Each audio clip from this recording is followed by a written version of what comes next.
जो है ना, जानते हम एक बात बताना चाहते हैं। चप्पल खोल के मारेंगे, सुनो जो सुना रहे हैं सुनो, नहीं निकलो, भागो यहां से। मुंह बना रही, भागो। कौन बोला? हम बुलाए हैं। चलिए, विद्यार्थी का कोई कमी है रोशन आनंद को जी? अरे रोशन आनंद बिट्टू झा मेहनत करना जानता है, समझ गए। अगर जीरो भी हो जाएगा ना फिर भी खड़ा कर सकते हैं, दिन रात मेहनत अभी भी करते हैं। तो भरम में मत रहिए, तो मुंह नहीं बनाना है, जो बोल रहे हैं सुनो, नहीं तो भागो यहां से। सीधे बात, सीधे तौर पे। चलिए, तो देखिए एक आध गो एग्जाम्पल देते हैं, नाम नहीं लेंगे, लेकिन एक बात आप जानिए, और ये जानना आपके लिए जरूरी है। देखिए, एक संस्थान है दिल्ली का, हिंदी मीडियम का, यूपीएससी का टॉप मोस्ट संस्थान है। उसका स्थान हिंदी मीडियम में कोई नहीं लिया है अभी तक, और नहीं कोई लेगा। उसके पीछे रीजन है। रीजन क्या है जानते हैं? देखिए, एक बात आप जानिए, जो व्यक्ति स्वयं किसी मार्ग पर चला है, उस मार्ग पर आपको चला करके आपके मंजिल तक पहुंचवा सकता है।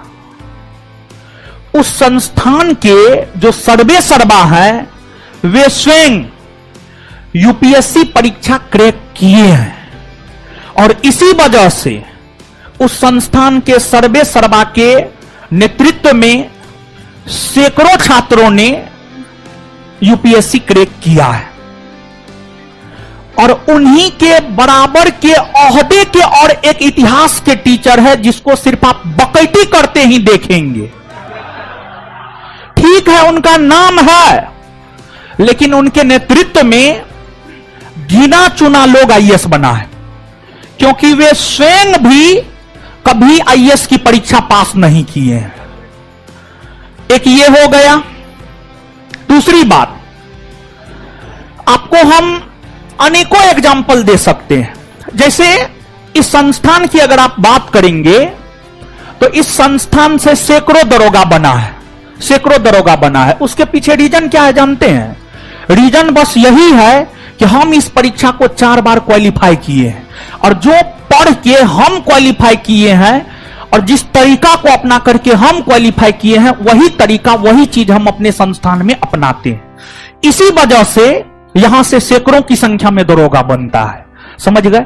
और कुछ लोग जिसको किसी भी चीज का कोई अनुभव नहीं है, ना तो उसने कभी यूपीएससी का पीटी परीक्षा भी पास किया है, ना तो कभी बीपीएससी का पीटी परीक्षा भी पास किया है, ना कभी जीवन में नीट जेईई का एग्जाम दिया होगा, वो भी आपको यूपीएससी को पढ़ाने चला है, वो भी बीपीएससी को पढ़ाने चला है, नीट को पढ़ाने चला है।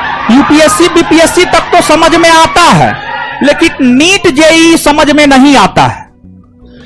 हम जिस संस्थान की बात कर रहे हैं, दिल्ली के जिस संस्थान की बात कर रहे हैं, जिनके नेतृत्व में सैकड़ों आईएएस बना है, वो अगर चाहे वो भी नीट जेईई का कोचिंग खोल सकता था, वो भी बहुत कुछ कर सकता था, लेकिन उन्होंने अपने आप को सीमित करके रखा। और यही वजह है, लगातार उस पर काम करते रहा, और यही वजह है कि उस संस्थान से लगातार रिजल्ट हो रहा है। और कुछ लोग अपना फेस वैल्यू बना करके उसको भंजा रहे हैं, आप लोग समझते नहीं है। जो स्वयं कभी कोई परीक्षा पास नहीं किया, दरोगा तक का परीक्षा पास नहीं किया है, वो क्या आपको बनाएगा, समझ गए। तो हम आपसे यही बोलेंगे, और बोलना पड़ा, क्योंकि छात्र को भड़काने का काम वही कर रहा था, समझिए। वो लड़का बाद में आकर के हमको बोला, समझ गए। तो अपना तो कभी एगो परीक्षा ने पास किया है, अपना तो हमारा बिहार दरोगा का क्वेश्चन बैंक जाकर के कॉपी कट टेस्ट कॉपी किया है, समझ गए। बीपीएससी में जो है, एक बिहार के ही पटना के एक बहुत बड़े जेएनयू के टीचर है, दरोगा में देखिए वो क्या किया, दरोगा में हमारा सब चीज कट पेस्ट कॉपी कर लिया। और बीपीएससी में जो है जेएनयू के एक बहुत प्रसिद्ध टीचर है, बीपीएससी में सारा मटेरियल उसका कट पेस्ट कॉपी कर लिया। अब नाम जो भी हो आप पता कर लीजिएगा, वो केस मुकदमा भी किया है, समझ गए। और यूपीएससी में भी वो किसी का कट पेस्ट कॉपी ही किया है, तो कट पेस्ट कॉपी तो शुरू से आदते रहा है, वही करेगा, समझ गए। और आप लोग समझते नहीं है, नहीं समझिएगा तो हमारा क्या लीजिएगा, समय आपका जाएगा, आप बर्बाद होइएगा। आगे आइए। होती जो इंटेलेक्चुअल चीजें की होती है, जैसे आप लोग पढ़े लिखे हैं, तो आपको अगर कोई चीज बिना मतलब का कोई बात बोल देगा ना, तो आप कई जगह जानते हुए भी उसका जवाब चुप हो जाएंगे। समझ में आ गया कि नहीं आ गया? चुप हो जाते, ये होता है, हर जगह पे भी होता है। एक रेस में ना बहुत सारा कुत्ता को दौड़ाया गया, उसी में टेस्ट किया गया कि शेर का स्पीड तेज है कि कुत्ता का। शेर दौड़बे नहीं किया, दौड़ा ही नहीं। कहा कि जब रेस होगी तो बराबरी में दौड़ेंगे, इनके साथ नहीं दौड़ेंगे, नहीं दौड़ाओ। समझ में आ गया कि नहीं? तो समझता है अपने आप को भी, जब बिना मतलब के लोग बहस करें ना, उस रेस में आप जाइएगा ही नहीं। बहस कीजिएगा अपने लेवल में, कि जब इंटेलेक्चुअल बातें होंगी तो ही बिना मतलब का चालू हो गया। जो गांधी जी का 4 आंदोलन का डेट नहीं पता, वो बताता है गांधी जी ने ये किया, क्या आप समझाओगे उसको? यहां पर कभी हो सकता है? तो